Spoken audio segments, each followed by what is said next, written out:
Hello，大家好，我係阿南啊，咁好耐冇見大家啦。咁今日呢條片咧就唔講感受，唔講幻想，我淨係想同大家計清楚一樣好實際嘅嘢。如果喺日本一個普通嘅打工仔，一個月淨係食飯，究竟你要預幾多錢呢？咁先交代少少背景先啦。咁我而家咧就喺日本生活同埋工作啦。咁人工亦都唔算特別高，啱啱好咧就夠我簡簡單單咁樣去生活。但係日本咧有唔同嘅稅啊，唔同嘅保險啊，咁所以人在外地其實咧都唔敢咧使得太多錢嘅。咁所以咧而家嘅生活咧係一個唔算話好慳，但係咧就一定要計住使嘅一個狀態。平日早餐都比較簡單啲，可能食個飯團飲杯咖啡就算啦。而晏晝咧食飯嘅時間又唔係太多喎，通常咧都係食呢個牛肉飯、魚三家、拉麵店或者係快餐店就搞掂啦。但係喺香港打工嘅都知道啦，放咗工之後仲要煮飯咧，實在太辛苦太麻煩啦。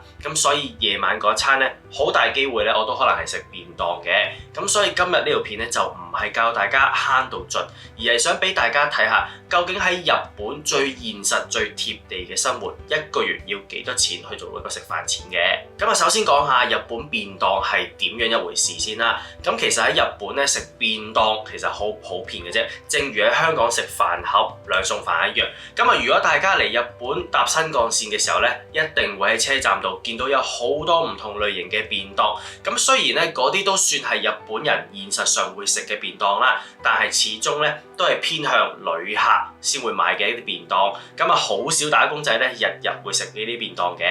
而打工仔食嘅便當咧，主要係有三種。第一種就會係便利店上賣嘅便當啦，第二個就係超市嘅便當。第三咧就會喺公司附近咧就會有啲專係賣便當嘅鋪頭嘅。價錢大概由400幾yen去到700幾yen不等。便當嘅優點最緊要就係平啦，同埋質素咧都尚算穩定嘅。份量都唔會話突然之間多咗少咗。而我最中意嘅就會係去一啲便當店嗰度買，因為咧我感覺到好似又平啲又好食啲咁嘅。啱啱都有提過啦，除咗便當之外咧，好大機會咧我都會去一啲嘅連鎖快餐店啊、拉麵店等等咧去食飯嘅。連鎖快餐店又當然係一回咩嘅事呢？當然餐餐食便當都唔現實嘅，都要講埋出街食嘅情況嘅。除咗便利店有御三家之外咧，牛肉飯都有御三家嘅喎。一個牛當加個湯，大概由700幾yen去到800幾yen不等嘅。另外咧，日本嘅 M 記一個巨無霸餐咧都要750yen。拉麵店咧再貴多少少，大概由800幾yen去到1000零yen左右。以上嘅物價咧係講緊2026年喺東京嘅物價水平。如果離開咗城市嘅話，當然會平啲啦。但係相對咧，你嘅人工咧可能都會低啲嘅。大家有個基本嘅理解，究竟喺東京食飯幾多錢之後咧，我就同大家計下究竟我嘅飲食費究竟點樣計啦。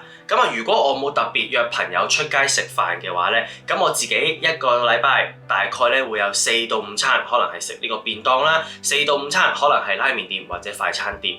當我一日咧就係食便當，一日就係出街食，我就會大概用1400yen做一個保守嘅估算。計翻啦，一個禮拜如果翻5日工嘅話，大概係7000yen左右。乘翻4，大概係28000yen左右咧，就係一個月齊頭。食好少少就會係3萬yen。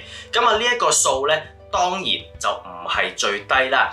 但係咧都偏向係一個正常人翻工生活嘅基本開支。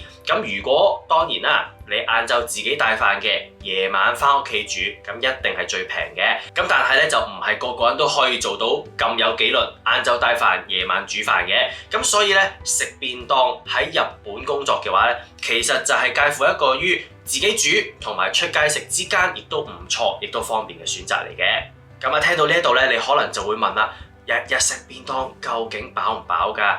會唔會日日食都會好悶呢？老實講嘅，如果日日食同一款便當，當然就係悶啦。但係咧，其實喺工作環境附近探索下，究竟邊度有好食嘅便當咧，對我嚟講咧都係一種樂趣嚟嘅，亦都可以係同同事嘅一種 small talk 嘅 topic 嚟嘅。就算有時探索到好悶都好啦。日本便當有一樣嘢好咧，就係你唔需要諗究竟食乜嘢，使唔使等位，會唔會話突然之間貴咗？咁對返工嘅人嚟講咧，呢一種唔使用腦嘅時間咧，其實都好重要嘅。咁但係啦，有好多老友記或者好多觀眾都話：喂，日日食便當，長期咁樣食，身體上會唔會係負荷唔到啊？或者係唔夠健康啊？但係我想講咧，比起香港嘅兩餸飯咧，就一定係健康得多啦。我嚟日本之前嗰一年咧，都係一個打工仔，差唔多日日都係食呢個兩餸飯，或者咧係茶餐廳嘅碟頭飯就算。咁啊，香港嘅飲食咧，比起日本咧，其實就會比較多油啦、多鹽啦，咁啊，所以搞到我個腸胃都唔算太健康。咁啊，但係喺日本生活咗大概1年之後咧，我慢慢適應咗日本人嘅飲食習慣之後，我腸胃咧就明顯變得好咗嘅。咁啊，唔知係咪因為咧，日本咧其實每一餐嘅份量咧，其實都比香港會少啲啲。定係咧，佢哋好習慣每一餐咧嘅營養都會比較均衡少少。咁但係整體我喺日本嘅時候咧，我遇到腸胃嘅問題都少咗嘅。咁唔知有冇觀眾可以話到俾我聽點解啦？咁喺呢度做個少少嘅總結先啦。如果你問我日本1個月嘅食飯錢貴唔貴，我就會答你，比起香港會平，但係咧喺日本嘅人工咧亦都比香港平嘅。咁喺日本時候咧，生活好多時都係咁樣嘅。你未必係好享受，未必有好多驚喜。調翻轉咧，亦都好少驚嚇嘅。咁啊，如果你有興趣嚟日本生活或者打工嘅話咧，咁你將你喺日本旅行時候呢一啲幻想拋棄咗，接受咗呢一種日常嘅話咧，咁你喺日本嘅生活咧就會適應得比較快啦。咁阿南咧喺之後嘅影片咧都會繼續同大家分享一下我而家喺日本生活打工或者我遇到嘅一啲趣事，同大家分享一下㗎啦。咁亦都咧會同大家分享一啲咧，譬如移居去日本之前，大家都會忽略到嘅一啲現實嘅問題。咁如果你有興趣嘅話咧，記得留言、訂閱或者分享呢條片俾你身邊嘅朋友睇啦。咁我都會盡量回覆大家嘅留言嘅。